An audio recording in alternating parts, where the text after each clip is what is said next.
রাজার ঘরে ছোট রানী এলো পদ্মাবতী, রানী পদ্মাবতী।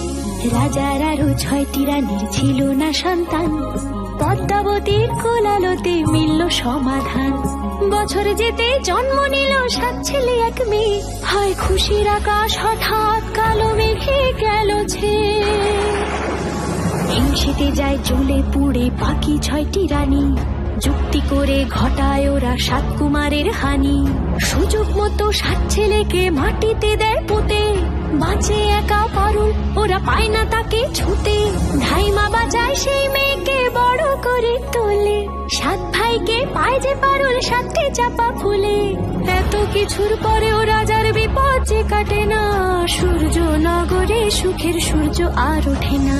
হিংসা বিবাদ বিচ্ছেদ আর প্রেমের কাহিনীতে পারুল বোন কি পারবে 7 ভাই চম্পাকে জাগাতে।